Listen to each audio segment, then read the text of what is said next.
Hello everyone, Radhe Radhe. मैं उमा अपने YouTube परिवार को प्रणाम करती हूँ। स्वागत है आप सभी का मेरे यूट्यूब चैनल उमा की दुनिया में। आ चुकी हूँ एक नए वीडियो के साथ, नई शुरुआत, नई कोशिश। समय है सुबह का, और सुबह के सारे काम हो चुके थे। मैं नहा भी ली थी, पूजा भी करके आ चुकी थी।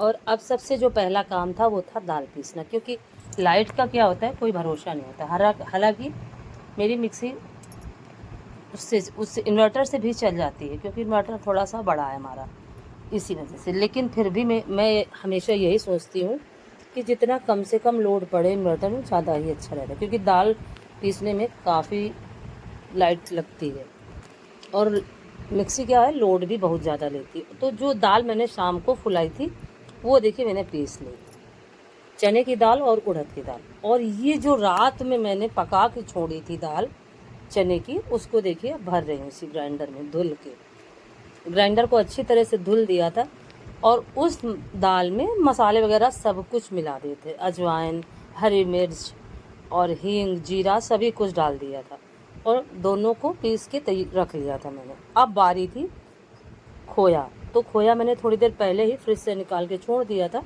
थोड़ा सा ढीला हो गया, अभी थोड़ा सा टाइट भी है, लेकिन धीरे धीरे इसको करछुल से थोड़ा सा वैसे करूँगी। देखिए इस तरह से काट देती हूँ बीच बीच से, तो ये फटाफट से मेल्ट हो जाएगा। अब देखिए छोटे छोटे टुकड़ों में बांट देने से क्या होता है, ये चीज़ें जल्दी से ढीली होने लगती हैं। और जैसे ही आंच लगती है नीचे से, वैसे भी खोया बहुत जल्दी से मेल्ट हो जाता है। इसको थोड़ा सा ऐसे ही सेकती हूँ खोए को, और थोड़े से ही समय में ये अपने आप ढीला होने लगता है। और जैसे ही ये ढीला होता है वैसे ही इसमें तुरंत शक्कर मुझे डालनी है।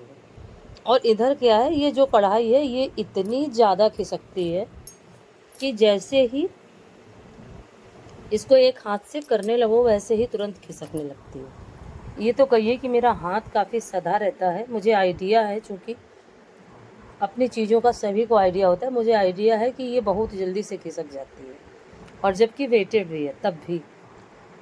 उसके बाद देखिए मैंने इसमें शक्कर डाल दी। अब दोनों ही चीज़ों को अच्छे से मिक्स करती हूँ, और जैसे ही ये दोनों चीज़ें अच्छे से मिक्स होंगी वैसे ही अपने आप ढीले हो जाएंगे।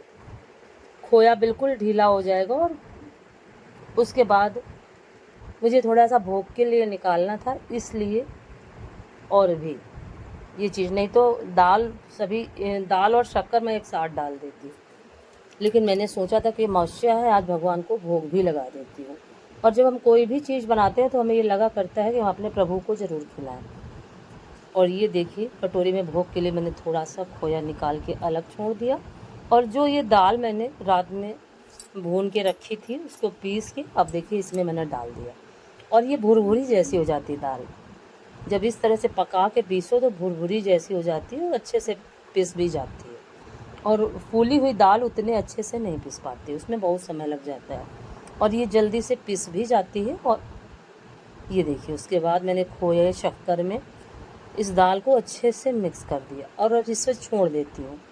तब तक मैं और आगे की तैयारी करती हूँ। अगर आज का वीडियो थोड़ा सा भी अच्छा लगे तो वीडियो को लाइक करिए, चैनल को सब्सक्राइब करिए, बेल को ज़रूर प्रेस करिए। एक प्यारे से कमेंट के साथ अपना प्यार आशीर्वाद मुझे ज़रूर दें।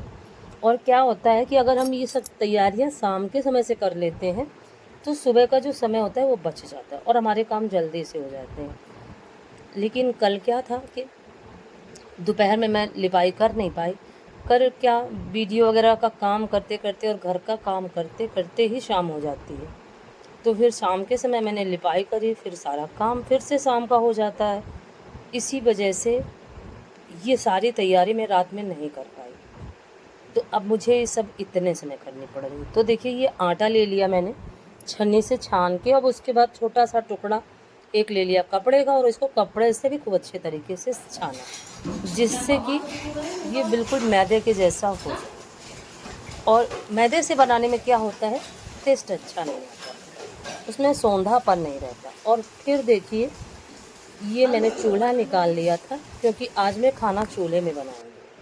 तो चूल्हे को साफ़ करके यहाँ की भी सफाई कर दी। और इधर देखिए, ये देखिए मैं इलायची को अच्छे से ग्राइंडर में पीस के शक्कर के साथ ले आई थी, और फिर गरी बूरा, थोड़ा सा काजू, शक्कर जो इलायची के साथ पीसी हुई थी, सभी को मैंने इसमें देखिए डाल के खूब अच्छे से हाथ से मिक्स किया, जिससे कि सभी जगह पे इलायची का टेस्ट जा सके। और अब बारी थी लकड़ियाँ लाने की।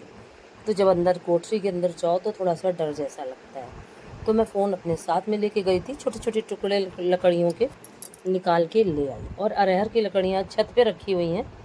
और ये देखिए कुछ कंडे वगैरह ये सब मैं पहले ही लेके आई थी। और अब जो आटा मैंने छाना था कपड़े से, उसको अब रोस्ट करूँगी। खूब अच्छे से इसको रोस्ट करना है। उसके लिए मैंने पहले घी डाला, और उसके बाद घी डालने के बाद आटा डाल दिया। और ये देखिए मेरा आटा जो कलर है उसका आटे का चेंज हो गया। कुछ इस तरह का ये आटा तैयार हो चुका है।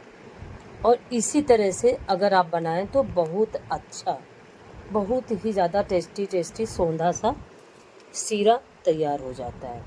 और इधर ये चूल्हे के ऊपर मैंने वो दाल रखी थी, क्योंकि चींटियों का भी इस समय बहुत ज़्यादा आतंक है हमारे यहाँ।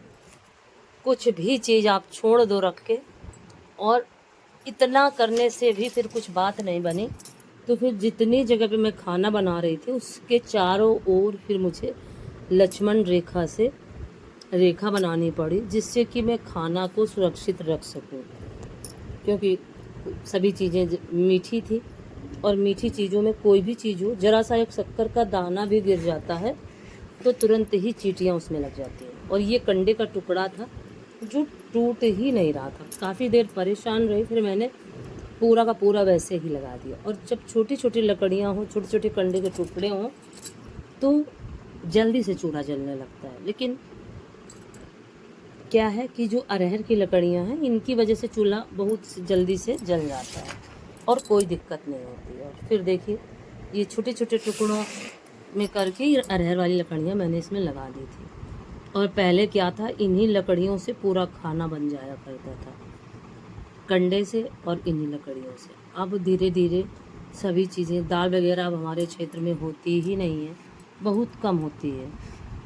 और कुछ होती भी है तो लोग भाई अपनी ज़रूरत के लिए रखते हैं। लेकिन 2 साल पहले मैंने कुछ लकड़ियाँ लेके रख ली थी, क्योंकि चूल्हा वगैरह जलाने में बहुत आसान रहता है। और सर्दियों में तो हमेशा ही लगा करता है कि चूल्हे में ही खाना बनाया जाए, लेकिन रोज़ तो नहीं, लेकिन हाँ कभी कभी बनाया जा सकता है। कभी कभी ऐसा होता है कि गैस नहीं होती, तब भी हमें चूल्हे का इस्तेमाल करना पड़ता है। और जैसे तिथि त्यौहार आए तब भी हमें चूल्हे का इस्तेमाल करना पड़ता है, क्योंकि बेढ़ई और सीरा, ये सभी चीज़ें या सब्जी रोटी कुछ भी हो जो हम चूल्हे में बनाते हैं, उसका स्वाद गैस के खाने की अपेक्षा बहुत ही ज़्यादा अच्छा होता है। और कल का खाना इतना टेस्टी बना था कि बच्चों ने इतने अच्छे से खाया, और मैंने भी पूरा दिन लगा सभी कुछ तैयार करने में। और इधर देखिए चूल्हा मैंने जला के छोड़ दिया था, क्योंकि बारिश के समय में क्या होता है, चूल्हा अच्छे से जलता नहीं है जल्दी से, तो इसीलिए थोड़ा सा मैंने जला के छोड़ दिया, जिससे कि अगर ये एक राउंड थोड़ा सा जल जाएगा तो चूल्हे में अच्छे से आंच लगने लगेगी। और फिर क्या है, मुझे बार बार परेशान नहीं होना पड़ेगा। यहीं पे मैं सब्ज़ी लेके आ गई थी, तो सब्ज़ी भी कट करने लगी। सब्ज़ी आलू परवल की बनाऊंगी, सीरा और बिढ़ई। देखिए चूल्हा खूब अच्छे से जलने लगा। और इस तरह से हम ना चाहते हुए भी कभी कभी अपने जीवन को खुद ही बिगाड़ लेते हैं, और सिर्फ समय और करने की और दूसरे को देख के क्या होता है कि हम दूसरे को देख के ज़्यादा चीज़ें बिगाड़ते हैं।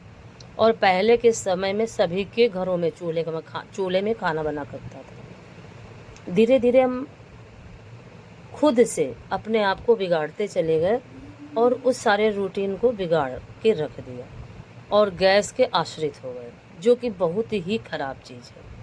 लेकिन अब तो मजबूरी बन चुकी है। क्या है कि पेड़ तो अब बचे ही नहीं, पूरी दुनिया में ऐसा लगता है घर ही बन चुके हैं। और काटना तो काफ़ी आसान होता है, पौधों को लगाना काफ़ी मुश्किल। और फिर उसके बाद ये देखिए मैं आटा ले आई थी। ये आटा है गेहूं का, ये नमकीन बेढ़ई के लिए है। और मैदा जो मैं लगाऊंगी, गूँथूंगी, वो रहेगा मीठी बेढ़ई के लिए। और मीठी बढ़ई जो है वो मैदे से ज़्यादा अच्छी बनती है। और आप मैदे से ना बनाएं तो आटे को कपड़े से छान लें और तब बनाएं तो बहुत अच्छा रहता है। आटे से भी अच्छी बन जाती है बढ़ई, लेकिन मैदे से ज़्यादा अच्छी बनती है। और फिर देखिए इस तरह से मैंने कल का त्यौहार काफ़ी अच्छे से मनाया।